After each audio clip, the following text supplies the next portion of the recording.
రంగారెడ్డి జిల్లా షాబాద్ మండల 6 హత్యలు చేసిన దుర్మార్గుడు పోక్స్కో కేసు నిందితుడు రాజ్ కుమార్ మృతదేహానికి అంత్యక్రియలు ముగిశాయి. అయితే పోస్టుమార్టం ముగిశాక అతడి మృతదేహాన్ని తీసుకోవడానికి సొంత వాళ్ళు సొంత ఊరు ప్రజలు చీకొట్టారు.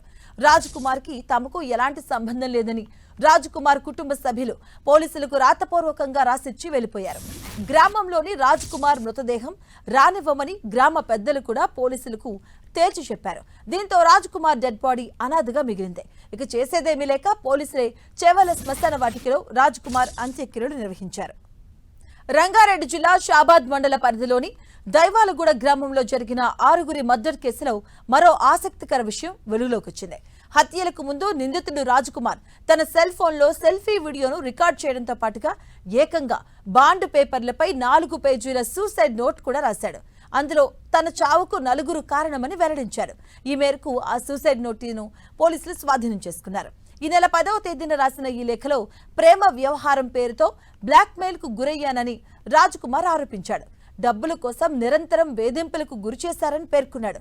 అమ్మాయి కుటుంబ సభ్యులు బెదిరింపులకు పాల్పడ్డారని ఆరోపించాడు. ఆసుపత్రి ఖర్చుల కోసం ₹1,00,000 ఇచ్చానని లేఖలో తెలిపాడు. 4 లక్షల లోన్ తీసుకొని కూడా డబ్బులు ఇచ్చానని చెప్పుకొచ్చాడు. పలువురు బంధువులు కలిసి మానసిక వేధింపులకు గురిచేశారని లేఖలో ఆరోపించాడు.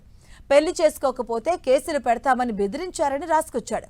ఇల్లు తగలబెడతామని చంపేస్తామని హెచ్చరించారని తెలియజేశాడు. తీవ్ర మానసిక ఒత్తిడితో ఒకసారి బలవన్మరణానికి యత్నించినట్లు లేఖలో రాజ్ కుమార్ ప్రస్తావించాడు. శంషాబాద్ కు పిలిచి 5 లక్షలు డిమాండ్ చేశారని, డబ్బులు ఇవ్వకపోతే రేప్ కేసు పెడతామని బెదిరించారని ఆరోపించాడు. షామీర్పేట్ పోలీసులతో పరిచయాలున్నాయని బెదిరించారని, చివరికి 50 లక్షలు డిమాండ్ చేశారని బాలిక కుటుంబంపై నిందితుడు సంచలన ఆరోపణలు చేశాడు. డబ్బులు ఇచ్చినా కేసులు పెడతామని బ్లాక్మెయిల్ చేశారని, తన కుటుంబం నాశనానికి ఈ వేధింపులే కారణమని రాజ్ కుమార్ రాసుకొచ్చాడు. తన చావుకు 4 వ్యక్తులు కారణమని ఆరోపించాడు. అయితే ఈ నోట్లో చేసినవి ఆరోపణలు మాత్రమేనని, అధికారిక దర్యాప్తులో నిజానిజాలు తెలియాల్సి ఉందని పోలీసులు తెలిపారు. ఘటనపై పోలీసులు కేసు నమోదు చేసి దర్యాప్తు కొనసాగిస్తున్నారు.